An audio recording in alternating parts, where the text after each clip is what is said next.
নবীজি বললেন, উম্মত আমি নবীর উপর একবার দরুদ শরীফ পাঠ করলেন, নবীর উপর খুশি হয় আল্লাহ। চিল্লায় বলেন সুবহানাল্লাহ। দরুদ শরীফ পড়লেন, নবীর উপর খুশি হয় আল্লাহ। খুশি হইয়া কি করে বান্দার সাথে সাথে 10টা গুনাহ মাফ করে দেয়। চিল্লায় বলেন সুবহানাল্লাহ। 10টা সম্মানের দিকে বৃদ্ধি করে, আবার পড়েন সুবহানাল্লাহ। 10টা রহমত নাজিল করে। চিল্লায় বলেন সুবহানাল্লাহ।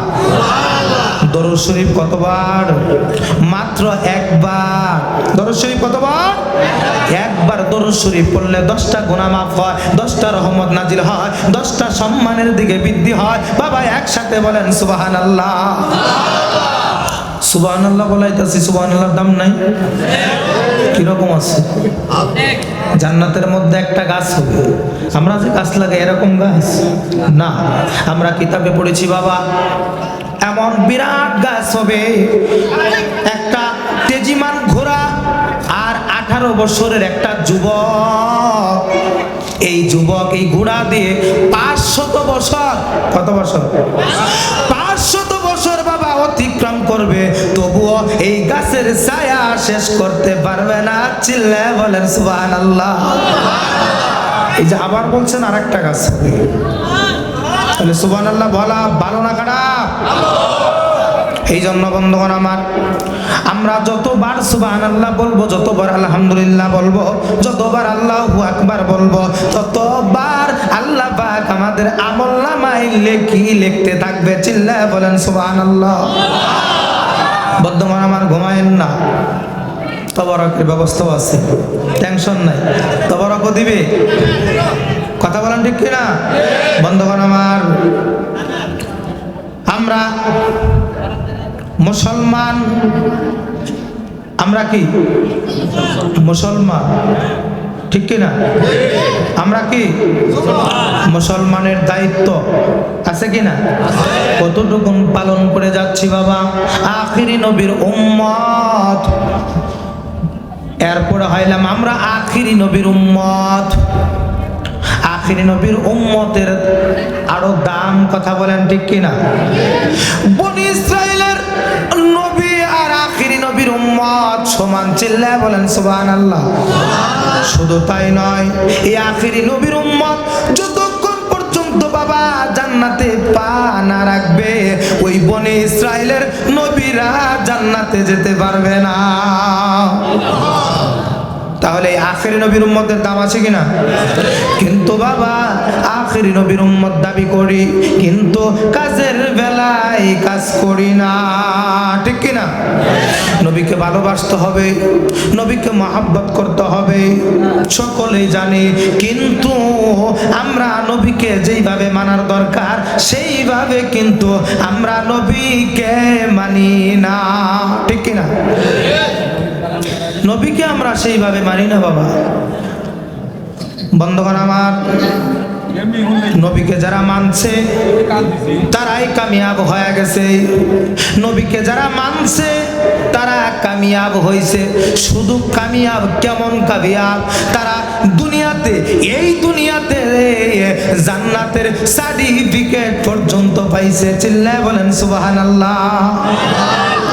নবীকে মাইনা, নবীকে মানছে, এই জন্য জান্নাতের সার্টিফিকেট পর্যন্ত তারা এই দুনিয়াতে পেয়ে গেছে বাবা। আর যারা মানে নাই তারা কামিয়াব হইতে পারে নাই। কথা বলেন ঠিক কিনা বাবা? এই জন্য বাবা নবীকে মানো, নবীকে চিনো। কারণ বাবা হচ্ছে, নবীকে কেন মানবা? নবীকে কেন মানবা? আল্লাহ পাক লা ইলাহা ইল্লাল্লাহ পাঠ করলেন, আল্লাহর নাম জপলেন, আল্লাহর জিকির করলেন, আপনি কি ইমানদার? না। কারণ লা ইলাহা ইল্লাল্লাহ এইখানে 12 অক্ষর, মুহাম্মাদুর রাসূলুল্লাহ বাবা ওইখানেও 12 অক্ষর। এই 24 হরফে কালিমা যতক্ষণ পর্যন্ত আপনি এই 24টা হরফ একসাথে পাঠ না করবেন বাবা, ততক্ষণ পর্যন্ত আপনি মুসলমান না। কথা বলেন ঠিক কিনা? 12 মানলে হবে না, 24 মানা লাগবে। কথা বলেন ঠিক কিনা? বোঝা যাইতেছে না কথা?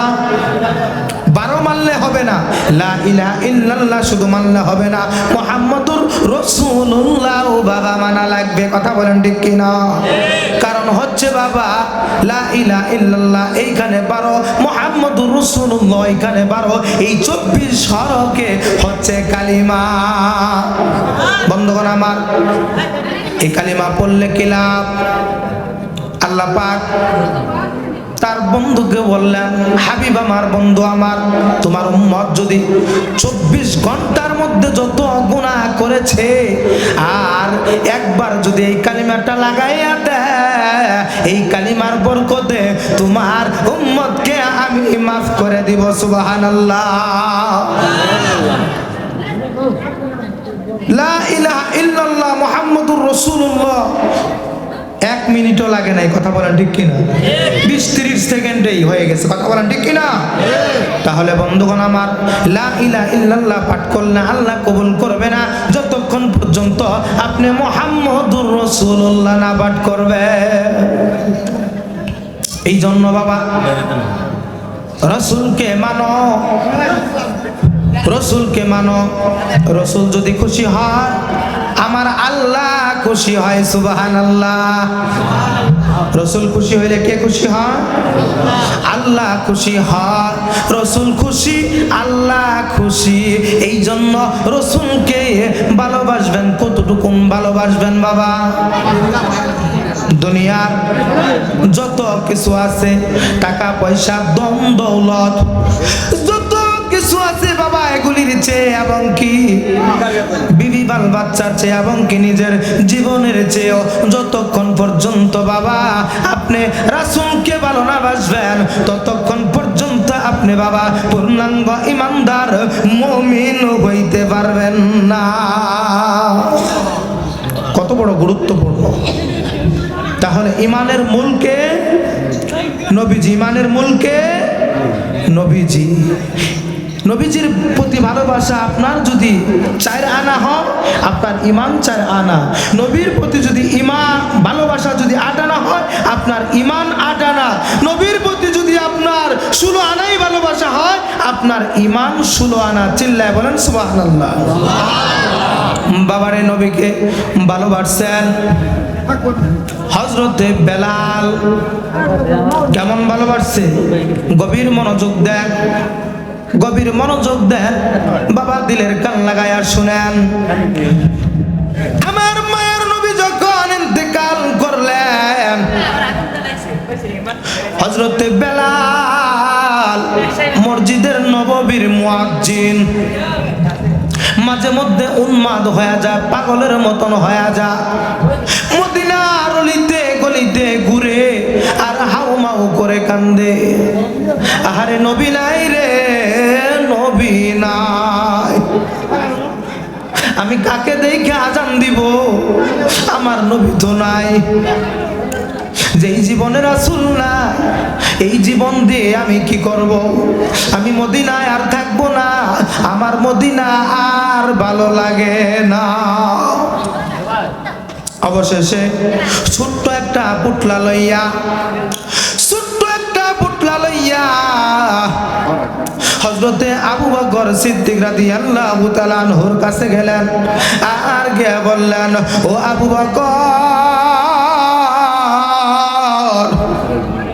আমার আর মদিনায় ভালো লাগে না, বিদায় দাও, আমি আর মদিনায় থাকবো না। হযরত আবু বকর রাদিয়াল্লাহু তাআলা আনহু ডাক দিয়ে বলে, রে বেলাল, কিসের তোমার অভাব? তুমি কি কারণে মদিনার শহরটা ছেড়ে দিবে? তুমি যদি চাও বাইতুল মাল থেকে তোমাকে একটা মাসিক ধার্য করে দিব, তবুও তুমি মদিনার শহরটা ছেড়ে দিও না। হযরতে বেলাল হাউমাউ করে কান্দে। আর আবু বকরকে বলে, ও ভাই আবু বকর, আমার যে অভাব, সেই অভাব তোমরা পুরা করতে পারবা না। আমার যে অভাব, সেই অভাব তোমরা পুরা করতে পারবা না। আবু বকর। হযরত আবু বকর সিদ্দিক রাদিয়াল্লাহু তাআলা আনহু বলতে লাগলেন, বেলাল রে, মনে হয় তুমি নবীকে একাই ভালোবাসো, আমরা মনে হয় ভালোবাসি না। হযরত বেলাল আবু বকরের এই কথায় বেলাল কাঁদতেছেন, কান্না বিজড়িত কণ্ঠে বলতে লাগলেন, ও ভাই আবু বকর, তোমরা আমার নবীর রওজা দেখিয়া সহ্য করতে পারো, আমার নবীর রওজা দেখিয়া তোমরা সহ্য করতে পারো, কিন্তু আমি বেলাল যখন আমার নবীজির রওজার দিকে তাকাই, আমি বেলাল সহ্য করতে পারি না। ও ভাই আবু বকর, বিদায় দাও, আমি আর মদিনায় থাকবো না। সালাম জানিয়ে হযরতে বেলাল সিরিয়ার দিকে চলে গেলেন। বন্ধুগণ আমার, দীর্ঘদিন 6 মাস চলে যাওয়ার পর আমার মায়ের নবী হযরতে বেলালকে স্বপ্নে দেখায়, বেলাল রে, আমি কি অপরাধ করলাম, আমি কি দোষ করলাম, যেই কারণে তুমি মদিনার শহরটা ছেড়ে দিলা। বেলাল রে, যত্তি করিয়া যাও, মদিনার মানুষ তোমার জন্য অপেক্ষা করতেছে। চিল্লা বলেন সুবহানাল্লাহ। এই কথা বলতে দেরি হযরত বেলাল একটা মুহূর্ত আর দেরি করলেন না, মদিনার দিকে শুধু দৌড়ায়, মদিনার দিকে শুধু দৌড়া, কাউরে কিছু বলে না। আস্তে আস্তে বাবা ফজরের রাত মুহূর্ত নবীজির রওজার পাশে দাঁড়াইয়া গেলেন, দুহাত জোড় করে কাঁদতে লাগলেন আর বলতে লাগলেন, ইয়া রাসূলুল্লাহ, ইয়া হাবিবাল্লাহ, নবী গো, আপনি বলেছেন আসতে, আমি এসে গেছি।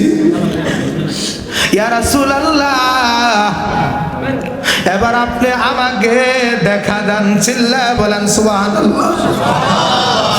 বেলালের আহাজারি, বেলালের কান্না শুনিয়া মদিনার কিছু লোক বের হয়ে গেছে। একজন আরেকজন পরস্পর বলতেছেন, এটা তো বেলালের আওয়াজ শোনা যায়, এটা তো বেলালের কান্না শোনা যায়। কতদিন হয়ে গেছে বেলালের কণ্ঠে আজান শুনি না, নবীও নাই, আমাদের মসজিদের নববীর মুয়াজ্জিন বেলালও নাই, মনে হয় এটা বেলালই হবে। এভাবে করে একজন, দুইজন, পাঁচজন, আস্তে আস্তে বাবা মুরব্বীরা পর্যন্ত, যুবক মহিলারা পর্যন্ত বেলালকে দেখার জন্য এসে গেছে। চিল্লায় বলেন সুবহানাল্লাহ। সবারই একে আর যে বেলাল, দীর্ঘ 6টি মাস হয়ে গেছে তোমার কণ্ঠে আজান আমরা শুনি না, তোমাকে আমরা দেখি না, আমাদের মাঝে নবীও নাই, তুমিও নাই। বেলাল রে, ফজরের আজানের সময় হয়ে গেছে, বেলাল রে, মিনারায় উঠো, তুমি আজান দাও, আমাদের দীর্ঘ বিশ্বাস, তুমি আজান দিলে আমাদের নবী মনে হয় ফিরে আসবে। চিল্লা বলেন সুবহানাল্লাহ।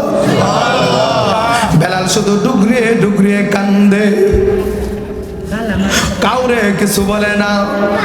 এবার মুরব্বীরা বলতে লাগলো, আমরা বললে মনে হয় বেলাল আজান দিবে না, আমাদের ইমাম হাসান, ইমাম হুসাইন কই, তাদেরকে ডাকো, তাদেরকে ডাকো, তারা আসলে ইমাম হুসাইন যদি বেলালকে উপদেশ দেয়, আমাদের বিশ্বাস বেলাল আজান ঠিকই দিবে।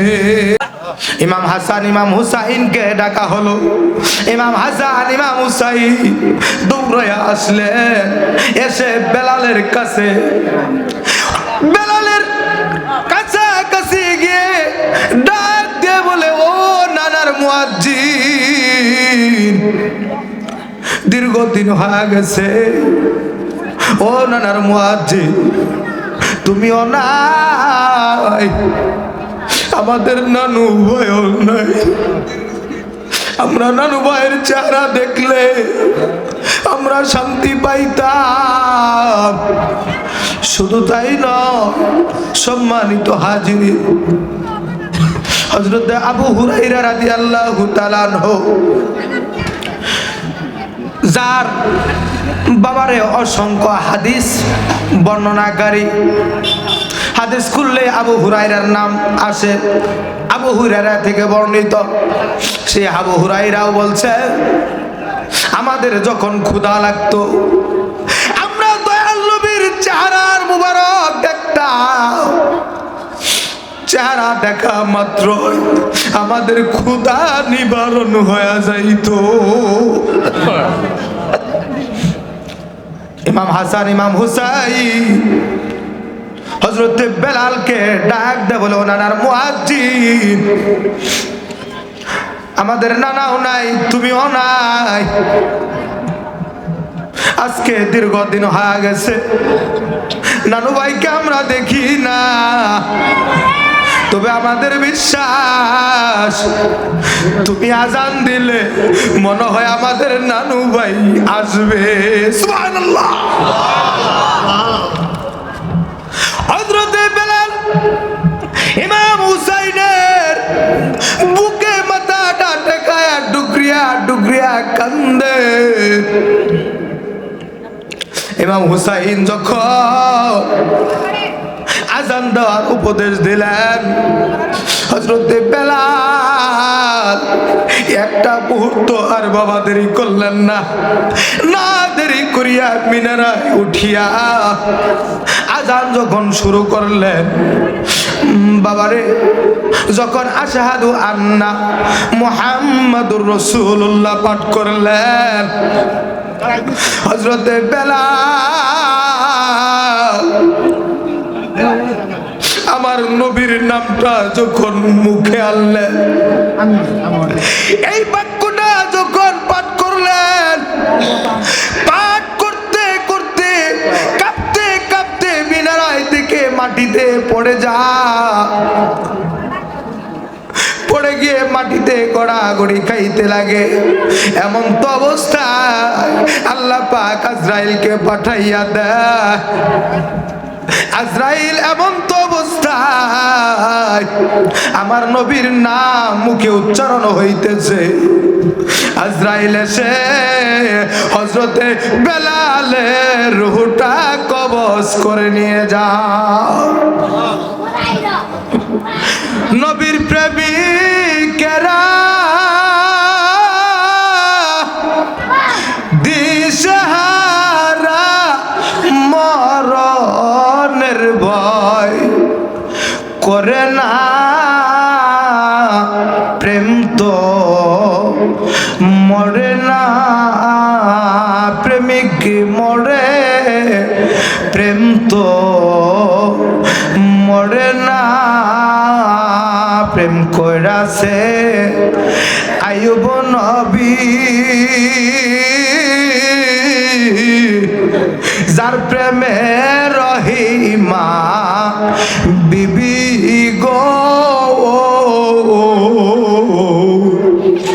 প্রেম কইরাছে আইয়ুব নবী, যার প্রেমে রহিমা বিবি গো, ও সে 18 সাল কি খাইল তবু অত প্রেম ভুলে না, প্রেম তো মরে না আল্লাহুম্মা। আওয়াজ দিয়ে পড়ি।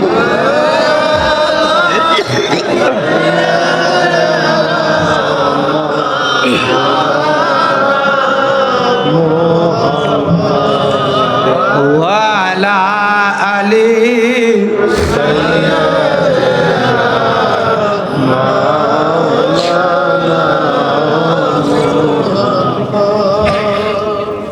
বন্ধুগণ আমার, এমন তো অবস্থায় যার মরণ হয় তার কি কোনো ভয় আছে? কথা বলেন। শেষ পর্যন্ত রাসূলের নাম লইতে লইতে যার মৃত্যুটা হয়, বাবারে তার আর কোনো ভয় থাকতে পারে? কথা বলেন। বন্ধুগণ আমার, এটা কিসের কারণে হইল বাবা? প্রেমের কারণে, ভালোবাসার কারণে। কথা বলেন ঠিক কিনা? আজও যদি আমরা নবীকে ভালোবাসতে পারি, নবীকে মহব্বত করতে পারি, তাহলে বাবা কবরে, হাসরে, মিজানে, সিরাতে আমাদের কোনো জায়গায় ভয় নাই, কোনো জায়গায় চিন্তা নাই। কথা বলেন ঠিক কিনা? কথা বলেন ঠিক কিনা? সেই নবীকে আমরা ভালোবাসতে চাই কিনা? নবীকে আমরা ভালোবাসতে চাই কিনা? বন্ধুগণ আমার, আরো কিছু আলোচনা শুনেন। খারাপ লাগতেছে? কষ্ট হইতেছে বাবা? ছেড়ে দিব? আর একটু দৌড় পড়ি। আল্লাহুম্মা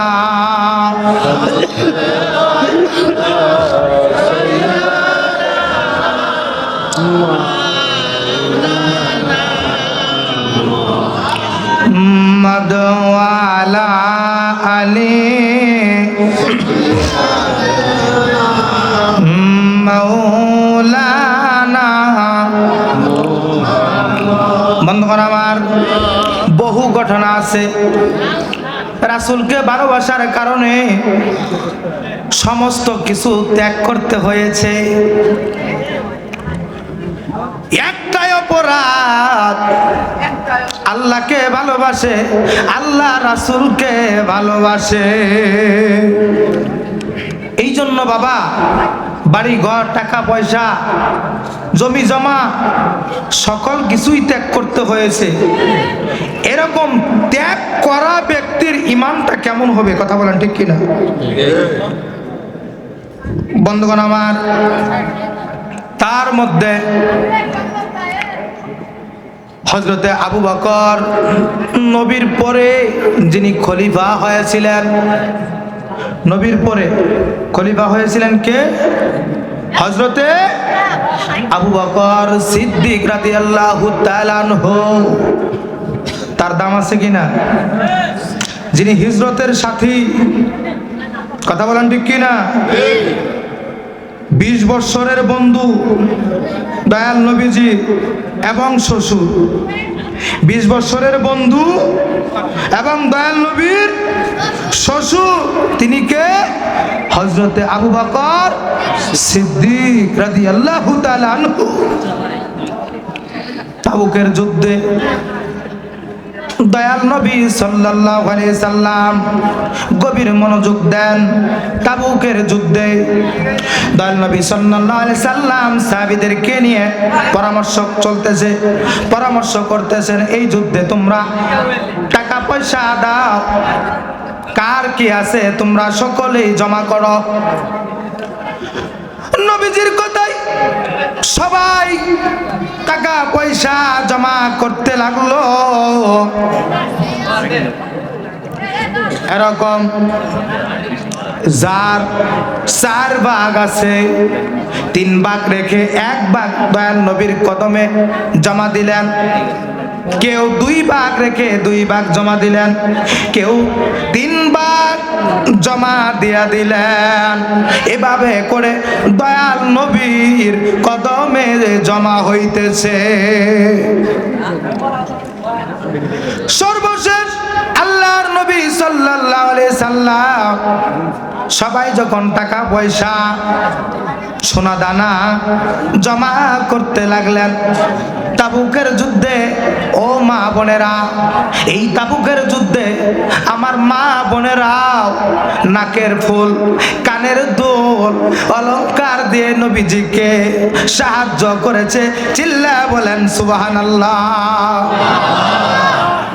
যুদ্ধটা তাবুকের। দয়াল নবী সাল্লাল্লাহু আলাইহি সাল্লাম কিতাবে আসছে সবাই যখন সব জমা করতে লাগলেন, দয়াল নবী সবার দিকে তাকাইয়া বলতেছেন, আজকে সবাই তো সব কিছু জমা করতেছো, কিন্তু আমার আবু বকরকে তো দেখতেছি না। চিল্লায় বলেন সুবহানাল্লাহ।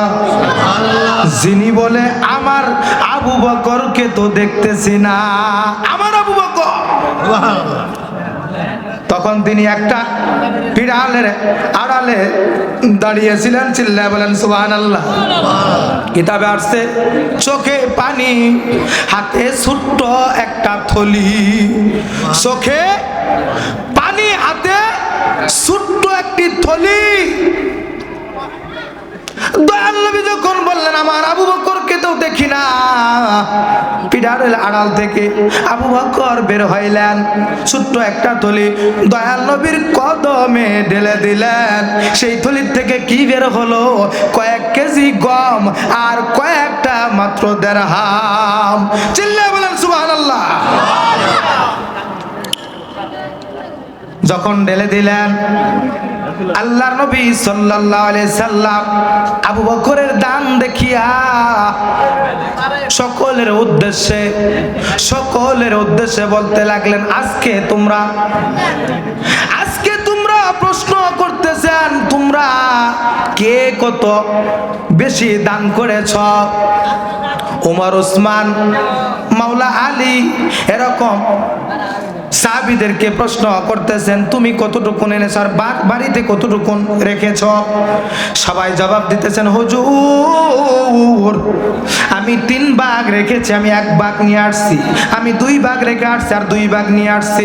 আমি 3 ভাগ নিয়ে আসছি আর 1 ভাগ রেখেছি। সকলের শেষে হযরতে আবু বকরকে বলতে লাগলেন, ও আবু বকর, তুমি আজকে কতটুকু দান করেছ? বাড়িতে কি রেখে আসছো আর এইখানে কি নিয়ে আসছো? হযরতে আবু বকর বসা থেকে দাঁড়িয়ে গেলেন, আল্লাহর নবীর চেহারা মুবারকের দিকে তাকাইয়া চোখে পানি, আর বলতে লাগলেন, ইয়া রাসূলুল্লাহ, ইয়া হাবিবাল্লাহ, নবী গো, আমি আমার আল্লাহর কসম করে বলি, আমার জাগতিক সম্পদ যা ছিল নবী গো, আমি সব সম্পদ নবীর কদমে ঢেলে দিয়েছি। এখন আমার বাড়িতে আল্লাহ এবং আল্লাহ রাসূল ছাড়া আর কোনো কিছুই বাকি নাই। যা ছিল সব সম্পদ ইয়া রাসূল আল্লাহ আপনার কদমে ঢেলে দিয়েছি। সুবহানাল্লাহ। এই কথা শোনার পর আল্লাহর নবী সাল্লাল্লাহু আলাইহি সাল্লাম বলতে লাগলেন, ও আমার সাহাবীরা, আজকে তোমরা যত দান করেছ সকলের দানের চেয়ে আমার আবু বকরের দানটা আমার আল্লাহর কাছে গ্রহণীয় এবং প্রিয় হয়ে গেছে, কবুল হয়ে গেছে। চিল্লায় বলেন সুবহানাল্লাহ। বন্ধুগণ আমার, সম্পদ দিয়েছে কে? কথা বলেন। সম্পদ দিয়েছে কে? সম্পদের মালিক কে? ছেলে মেয়ের মালিক কে? টাকা পয়সার মালিক কে? বাবা আমার মালিক কে? আমি যেই জায়গায় পাস করি বাবা এই জায়গার মালিক কে? তাহলে বোঝা গেল আমার বলতে কোনো কিছু নাই, সকল কিছুর মালিক হচ্ছে আমার আল্লাহ। কথা বলেন ঠিক কিনা? পরের জায়গা পরের জমি ঘর বানাইয়া আমি রই, আমি তো সেই ঘরের মালিক নই। কথা বলেন ঠিক কিনা? বাবারে গভীর মনোযোগ দেন। দুনিয়ার প্রাকৃতিক নিয়ম, আমার বাপ কিছুদিনের জন্য এই সম্পদের মালিক। আমার বাবা ইন্তেকাল করবে, তারপরে আমি মালিক হব। আমি ইন্তেকাল করব, আমার সন্তান মালিক হবে। এটাই তো সিস্টেম। কথা বলেন ঠিক কিনা? আমার অর্ধ কোটি টাকা আমি কবরে নিয়ে যেতে পারবো না। আমার হাসরে, কবরে, মিজানে, সিরাতে কোনো জায়গায় সেই টাকা, সেই সম্পদ উপকারে আসবে না। কথা বলেন ঠিক কিনা? আসবে? আসবে বন্ধুগণ আমার? তবে আসবে আমি বেঁচে থাকতে, আমি হায়াতে থাকতে আমার দেওয়া, আল্লাহর দেওয়া সম্পদ, আমার সম্পদ থেকে আমি যতটুকু দান সদকা করব বাবা, এটা বাবা আমার আমল নামায় জমা হয়ে যাবে। কথা বলেন ঠিক কিনা? কথা বলেন ঠিক কিনা? তো আমরা সকলে দান করতে চাই তো? সকলে একটু হাত তুলে দেখাই। সবাই করতে চাই তো? আজকে না করি, অন্য দিন হলেও তো করব। সকলে হাত তুলে দেখায়। ভিডিও হইতেছে তো? আল্লাহ ভিডিও করতেছে, ফেরেশতা হাত নামায়। বিশ্বাস হয় না?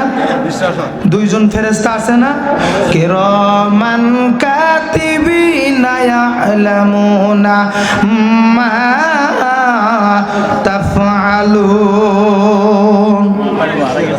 ভালোটাও লেখে, মন্দটাও লেখে। কথা বলেন ঠিক কিনা? বন্ধুগণ আমার, আলোচনা হইতে কিনা? আলোচনা হইল বাবা হযরতে আবু বকর সিদ্দিক রাদিয়াল্লাহু তাআলা আনহু। দুনিয়ার জাগতিক সম্পদ যা ছিল সব সম্পদ বাবা আল্লাহর কদমে ঢেলে দিয়ে, আল্লাহ রাসূলের কদমে ঢেলে দিয়েছে। কথা বলেন ঠিক কিনা? আল্লাহ রাসূলের কদমে ঢেলে দেওয়ার কারণে আল্লাহ রাসূল খুশি হয়েছে কিনা? কথা বলেন। এই জন্য ঘোষণা করলেন, আজকে তোমরা সকলে মিলে যা দান করেছ, সকলের দানের চেয়ে আমার আবু বকরের দানটা আল্লাহর কাছে প্রিয় এবং গ্রহণীয় হয়ে গেছে। চিল্লায় বলেন সুবহানাল্লাহ। তাহলে বন্ধুগণ আমার, আমি অনুরোধ করে বলবো বাবারে, আজকের এই মাহফিল উন্নতি করবে। কথা বলেন ঠিক কিনা? এই প্যান্ডেল, এত কিছু আয়োজন, খরচ হয়েছে কিনা? খরচ হয়েছে কিনা? বন্ধুগণ আমার, এলাকার মানুষ আমরা যদি, আমি মসজিদে প্রবেশ করেছিলাম, ভিতরে মোটামুটি পরিবেশ আলহামদুলিল্লাহ, কিন্তু বাবা টয়লেট নাই, প্রস্রাবখানা নাই, অজুখানাও ওই রকম, এখনো কাজ বাকি আছে। কথা বলেন ঠিক কিনা? এগুলো দরকার না? এগুলো দরকার না বাবা? বন্ধুগণ আমার, আমি অনুরোধ করে বলবো বাবা, অনেকের তো মা নাই, বাবা নাই। কথা বলেন ঠিক কিনা? কথা বলেন ঠিক কিনা? আজকে বাবা আপনার জন্য মাথার ঘাম পাতায় ফেলে কষ্ট করে আপনাকে মানুষ করেছে। কথা বলেন ঠিক কিনা? কথা বলেন ঠিক কিনা? যেই মা নিজে না খাইয়া আমাদেরকে খাওয়াইছে কিনা? কথা বলেন। মানুষ করেছে কিনা? আজকে আমরা ওই মার জন্য, ওই বাবার জন্য বন্ধুগণ আমার দান সদকা করলে, তিরমিজি শরীফের হাদিসে আসছে, দান সদকা করলে আল্লাহ পাক বালা মুসিবত থেকে হেফাজত করে। সুবহানাল্লাহ। এখন এমন কোন মানুষ নাই যে তার বালা মুসিবত, রোগ না আছে। কথা বলেন ঠিক কিনা? ডাক্তারের কাছে যাবেন, কথা বলার সুযোগ নাই, ডাক্তার দেখানো নাই, 1000 টাকা ভিজিট গেছে গা। কথা বলেন ঠিক কিনা? কথা বলেন ঠিক কিনা? ডাক্তার দেখি নাই, না দেখাতেই 1000 টাকা ভিজিট দেওয়া লাগছে। কথা বলেন ঠিক কিনা? এরপরে ডাক্তারের সামনে গেলেন, আপনার সমস্যার কথা বললেন, সমস্যা কথা বলার পরে ডাক্তার তো খালি গজগজি লাগতেছে। কথা বলেন ঠিক কিনা? আলতা করা লাগবে, এসএসসি করা লাগবে, রক্ত পরীক্ষা, প্রস্রাব পরীক্ষা, আরো 5000 নাই। কথা বলেন ঠিক কিনা? হয় কিনা বাবা? বাস্তব কিনা?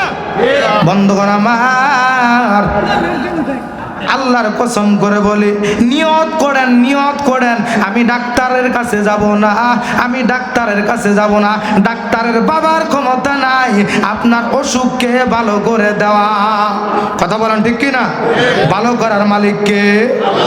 আওয়াজ দিয়ে বলি, ভালো করার মালিক আল্লাহ। নিয়ত করেন আল্লাহ আজকের এই মসজিদের উন্নতি করবে যেহেতু মাহফিল, আমার মার জন্য, আমার বাবার জন্য, আমার সমস্যার জন্য আমি আল্লাহ গো তুমি দেখতেছ, আজকের এই মসজিদের জন্য আমি 20,000 টাকা দান করব। নিয়ত করা যায় না? এরকম 5 জন লোক আমি চাই, বেশি না, 5 জন। কয়জন?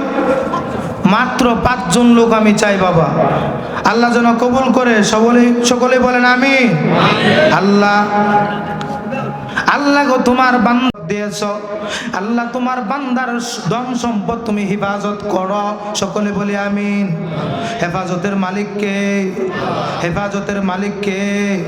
বাবার আজকে কোটি টাকার মালিক, কালকে আমার এই টাকা নাও থাকতে পারে। কথা বলেন ঠিক কিনা? আল্লাহ পাক বাবারে কষ্ট নিবেন না, বাবারে কষ্ট নিয়েন না। নিয়ত করেন বাবা এমন একটা রূপ দিতে পারে বাবারে, বাড়ি ঘর টাকা পয়সা সকল কিছু বিক্রি করো বাবা, আমার চিকিৎসার টাকা হইতে পারে না। কথা বলেন ঠিক কিনা? এরকম বহু ঘটনা আছে না? নজির আছে না? বন্ধের জমি, বাড়ির জমি সব বিক্রি করে তারপরেও শর্ট। কথা বলেন ঠিক কিনা? পথের ভিখারি হয়ে গেছে। কথা বলেন ঠিক কিনা? নজির আছে না? এই জন্য বন্ধুগণ আমার, টাকা পয়সা বাবা ক্ষণস্থায়ী, আজ আছে কাল নাই। বাবারে 5 জন লোক নিয়োগ করেন, মাত্র 20,000 কইরা টাকা। 20,000 কেন বলছি? কারণ হইল নিয়ত করেন মার জন্য 10,000, বাবার জন্য 10,000। এরকম সহৃদয়বান ব্যক্তি বাবারে একটু হাত তুইলা দেখান, আমি মন খুলে আপনার জন্য দোয়া করব, আপনার মার জন্য, বাবার জন্য দোয়া করব। আল্লাহ যেন আপনার মা বাবাকে মাফ করে দেয়, আপনার সংসারের মধ্যে যেন আল্লাহ খায়ের বরকত দিয়ে আরো ভরপুর করে দেয়। বরকত দেওয়ার মালিককে? বহু মানুষ আছে মাসে 1 লক্ষ টাকা ইনকাম করে, বাবারে সংসারে বরকত নাই। কথা বলেন ঠিক কিনা? কথা বলেন ঠিক কিনা? আবার দেখেন ইমাম সাহেবদের বেতন একেবারে অল্প। কথা বলেন ঠিক কিনা? যারা ইমামতি করে তাদের বেতন কিন্তু খুবই সীমিত। কথা বলেন ঠিক কিনা? এরপরে ইমাম সাহেবরা পুষ্পাশে চলে। কথা বলেন ঠিক কিনা? ও 1 লাখ টাকা কামাই কইরা ওর শান্তি নাই, ওর বউ কথা শুনে না, ওর মেয়ে কথা শুনে না, ওর ছেলে কথা শুনে না, ওর বালা মুসিবত ছাড়ে না। কথা বলেন ঠিক কিনা? আর ইমাম সাহেব 10,000 টাকা বেতন পা, ও সুন্দরভাবে চলে। কথা বলেন ঠিক কিনা? কথা বলেন ঠিক কিনা? এই জন্য বাবা নিয়ত করো বাবা, আমি মাত্র 5 জন লোককে চাই, মাত্র 20,000 করে টাকা। বেশি হয়ে গেছে। আজকে প্রধান অতিথির বাবা, হেলালের বাবা 20,000 না? 20,000 কই? এই যে প্রধান অতিথি জনাব মোহাম্মদ হেলালুর রহমান হেলাল সাহেব, তার বাবা, ওনার বাবা আমার হাতে অলরেডি টাকা কত দিচ্ছেন? সকলেই বলেন মারহাবা, আরেকবার বলেন আলহামদুলিল্লাহ। হেলালুদ্দিনের বাবা মুরব্বী, আমার শ্রদ্ধাভাজন, কি নাম? তোরাব আলী ফকির সাহেব। আমি অত্যন্ত খুশি হইলাম, আল্লাহ পাক যেন আমার বাবাকে কবুল করে। সকলে বলেন আমি। বাবা দোয়া চাইতে হয় না, আমি খুব খুশি হইলাম। আমি 5 জনের মধ্যে 1 জনের পাইছি, আল্লাহ আমার সম্মান রেখেছে। চিল্লাই বলেন সুবহানাল্লাহ। আমার শ্রদ্ধা ভাজন তোরাব আলী ফকির সাহেবকে আল্লাহ যেন কবুল করে, বলে আমি। বাবা বসে। আর মাত্র 4 জন। আমি বাবা মন থেকে দোয়া করব। আমাকে অনেকেই হয়তো চিনেন, আমি এর আগে গত বছর চুনিয়া পটলে আসছিলাম, আরো অনেকের ডাকে আমি বাবা সেই আমিনুল ইসলাম ফকির এন্তেকাল করলো। জানাজা যদিও আমাদের অধ্যাপক মুখলেসুর রহমান করেছেন, আমি ছিলাম, আমি বক্তব্য দিয়েছি, ওনার কবরস্থ করেছি এবং আমি দোয়া করেছি। এবং ওনার যখন মানুষ ব্যাপার করেছে তখনও আমি ছিলাম। আমিনুল ইসলাম ভাই আমাকে অত্যন্ত ভালোবাসতেন, মহব্বত করতেন। আমিনুল ইসলাম, রব্বানি ভাই, আরও অনেকেই আছেন আমাকে খুব মহব্বত করে, তারা আমাকে খুব ভালোবাসে, যে কোনো সমস্যার জন্য আমাকে ফোন করে। বন্ধুগণ আমার, আর 4 জন মানুষ, আর মাত্র 4 জন মানুষ আমি চাই বাবা নিয়ত করি, একটু হাত তুলে দেখায়, নগদ না দিতে পারলেও আমরা নাম লেখাবো, হয়তো পড়ে দিব, নাম লেখাই, অসুবিধা নাই। পর্দার আড়ালে মা বোনেরা আছেন, আমি আপনাদেরকেও বলবো, আমি গত বছর চুনিয়া পুটর মা বোনেরাও আমার অনেক দান করেছে, 5 বস্তা সিমেন্ট, 10 বস্তা সিমেন্ট, টাকা সহ দান করেছে। আমি অত্যন্ত মা বোনদের প্রতিও অনেক খুশি ছিলাম। আজকেও আমি মা বোনদেরকে আমি বলবো আপনারাও আজকে দান করবেন। মা বোনেরা কিভাবে দান করবেন? আপনারা তো আসতে পারবেন না এখানে, আপনারা একটা বাচ্চা দিয়ে ওকে বইলে আমার কাছে পাঠান যে আমি হুজুর 5 বস্তা সিমেন্ট দিব, নাম বইলে, আপনার নাম সহ বইলে, একটা বাচ্চাকে বইলে আমার কাছে পাঠাবেন। সে আমাকে এসে বলবে, আমি আপনার জন্য দোয়া করব। আর মাত্র 4 জন, 20,000 করে টাকা। বাবা একটু আমি অনুরোধ করে বলি, বাবা মসজিদের অনেক কাজ বাকি আছে। এই যে আজকের মাহফিলে কত টাকা খরচ হয়েছে, তাবারকের ব্যবস্থা করেছে, এগুলা অনেক টাকা খরচই হয়েছে। বাবা আমরা সকলে একটু হলেও দান করার চেষ্টা করি বাবা, মার জন্য, বাবার জন্য, বালা মুসিবতের জন্য। এই যে আমি বললাম ডাক্তাররা এখানে গেলে বাবা 5-7 হাজার 10,000 টাকা এমনিতেই চলে যায়, কথা বলেন ঠিক কিনা? নিয়ত করে বাবা দান করেন, আপনার বালা মুসিবত এই রোগ ব্যাধি থেকে আল্লাহ পাক হেফাজত করবে, কথা বলেন ঠিক কিনা? একটু দরুদ শরীফ পড়ে, আল্লাহুম্মা সাল্লি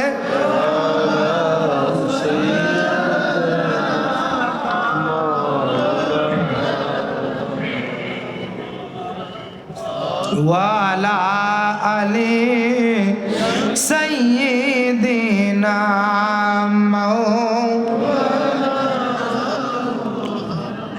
আচ্ছা, প্রধান অতিথি 20,000 দিয়েছে।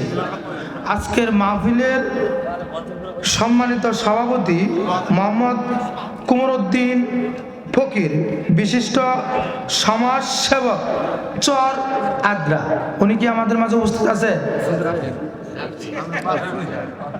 সভাপতি সাহেব তো 20,000 দিবেন, আপনারা কি বলেন? প্রধান অতিথি 20,000 দিয়েছে, তো সভাপতি সাহেব তো আর পত্রা তো ছোট না, কি কর?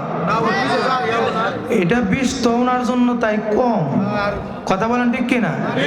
সভাপতি সাহেব বলে ভালো, রাত্র গভীর, ঠান্ডা, আমিও আমার মুসল্লি ভাইদের, শ্রোতাদের আর কষ্ট দিতে চাই না, সকলে একটু খুশি খুশি। তারপর হলেন সহসভাপতি জনাব মোহাম্মদ গোলাম মোস্তফা, সিনিয়র সহকারী শিক্ষক, RNC উচ্চ বিদ্যালয়, উনিও থাকলে আমাকে একটু বলবেন।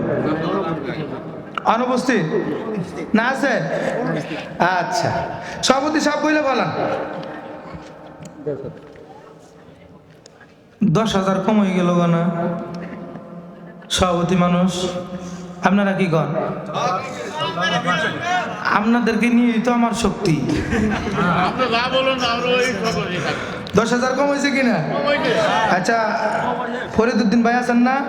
10,000 নগদ সভাপতি সাহেব, আর 10,000 বাকি লেখেন, উনি পড়ে দিবে। সভাপতি সাহেব কি বলেন?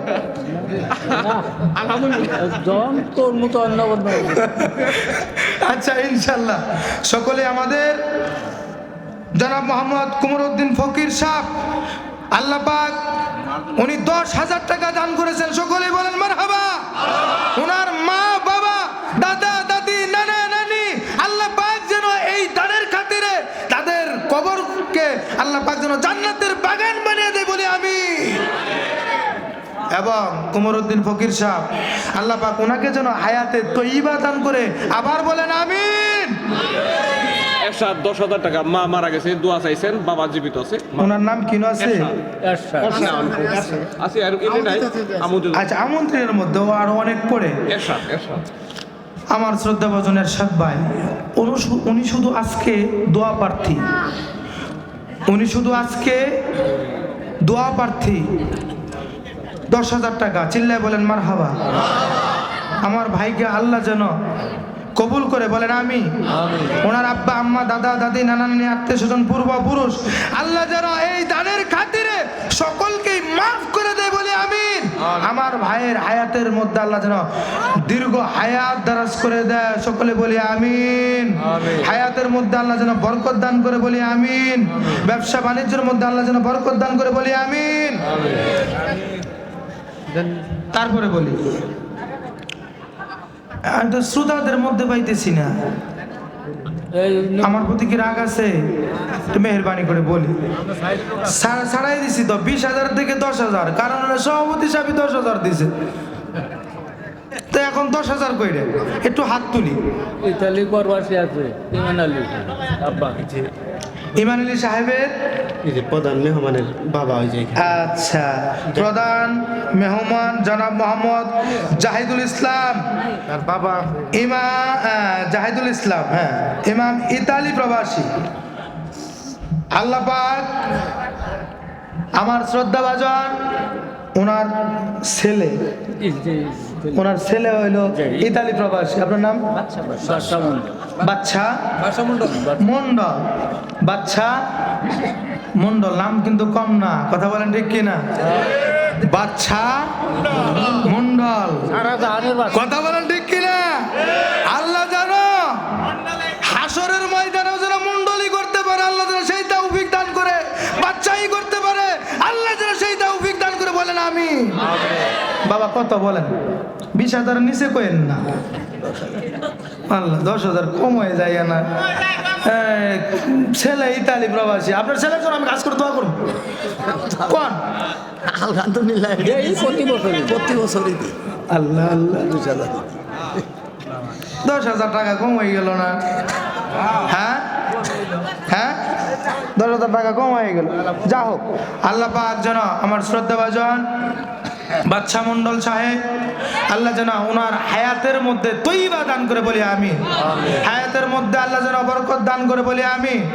ওনার আমার শ্রদ্ধাভাজন ওনার আব্বা আম্মা দাদা দাদি নানা নানি পূর্বপুরুষ আল্লাহ যেন এই দানের খাতিরে আল্লাহ যেন সবাইকে মাফ করে দেয়, বলি আমি। তারপরে বলি, একটু খুশি খুশি বলি। মা বোনেরা, আপনাদের ওইখান থেকে এখনো কিন্তু আমি কোনো সাড়া পাইনি। আপনাদের জন্য আমি খাস করে দোয়া করব। আসলে মা বোনদের নিয়ে তো ওয়াজ করতেই পারলাম না, কারণ হলো রাত্র গভীর, ঠান্ডা দিন, এই জন্য। আর আপনার এটা তো গ্রাম এলাকা, এই গ্রামে একটু ঠান্ডা আরো বেশি। বন্ধ করা আমার একটু খাস করে নিয়ত করি, আমি কিন্তু এইখান থেকে এখনো একজনও লোক পাইনি। 10,000 করে বলি, একটু খুশি খুশি বলি বাবা, আমি অনুরোধ করে বলি, একটু খুশি খুশি বলি বাবা, খুশি খুশি বলি। আমার আবার জামালপুর যেতে হবে। সামিউল ইসলাম সিঙ্গাপুর প্রবাসী 10,000 টাকা বেতন পেলেন। কোথায়? আমন্ত্রণের মধ্যে। আচ্ছা থাক।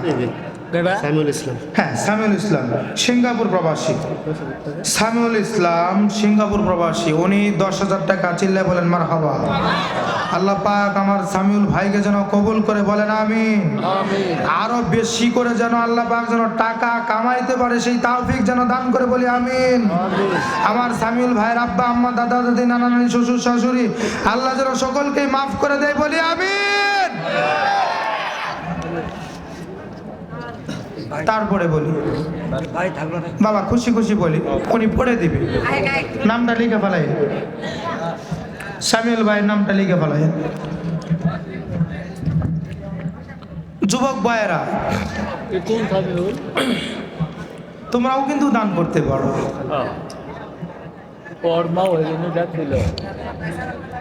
যুবকের অনেক দাম। আরেকটা হাদিস শোনো। যুবক, আল্লাহর নবী সাল্লাল্লাহু আলাইহি সাল্লাম এরকম ওয়াজ করতেছেন, এক যুবক নাম তার জারির, নাম কি? নাম তার জারির। যুবক, তিনি বসার জায়গা পান নাই, দাঁড়িয়ে আছে। যুবক ভাইরা মনোযোগ দিয়ে শোনো, হাসাহাসি করো না। নাম তার জারির। আল্লাহ নবী সাল্লাল্লাহু আলাইহি সাল্লাম গাত থেকে জামাটা খুলে জারিরের দিকে নিক্ষেপ করলেন। চিল্লায় বলেন সুবহানাল্লাহ। কে তিনি? স্বয়ং নবী। স্বয়ং নবী গাত থেকে জামা, চাদর মুবারক জারিরের দিকে নিক্ষেপ করলেন আর বললেন, জারির, তুমি বসার জায়গা পাও নাই, তুমি আমার চাদর বিছিয়ে আমার চাদরের উপরে বসো। চিল্লায় বলেন সুবহানাল্লাহ। হযরত জারির চাদর খানা লইয়া চুমু খাইতে লাগলেন আর কাঁদতে লাগলেন আর বলতে লাগলেন, আর আকরামাকাল্লাহ কামা আকরামতানি ইয়া রাসূলুল্লাহ। ইয়া রাসূলুল্লাহ, আপনি আমাকে সম্মান করেছেন, আপনি আমাকে ইজ্জত করেছেন। আপনার চাদরে পৃথিবীর এমন কে আছে যে বসতে পারে? আপনার কোনো তুলনা হয় না। ইয়া রাসূলুল্লাহ, আপনি আমাকে যেরকম সম্মান দান করেছেন, দ্বিগুণ সম্মান আল্লাহ পাক আপনাকে আরো বাড়িয়ে দেয়। চিল্লায় বলেন সুবহানাল্লাহ। যুবকদেরকে আল্লাহ রাসূল নিজে ভালোবাসেন, শুধু তাই নয়, বিদ্যার 100 বার আল্লাহ বলা, যুবকের একবার আল্লাহ বলা সমান। চিল্লায় বলেন সুবহানাল্লাহ। তাহলে যুবক ভাইরাও দান করো, তোমরাও কম বেশি দান করো। বন্ধুগণ আমার, সকলেই একটু দান করার চেষ্টা করি, নিয়ত করি। বাবা, রাত্র যেহেতু গভীর, বন্ধুগণ আমার, বাবারে এই টাকা আমার সাথে যাবে না, পয়সা আমার সাথে যাবে না, ছেলে যাবে না, মেয়ে যাবে না, বাবা আমার সম্পদ আমার পড়েই থাকবে, আমার একাই যেতে হবে। মায়ের গর্ভে থেকে আমি একা আসছি, আমার কবরেও একাই যেতে হবে। কথা বলেন ঠিক কিনা? এই জন্য বাবা দান করো, তোমার সম্পদ থেকে নিজ হাত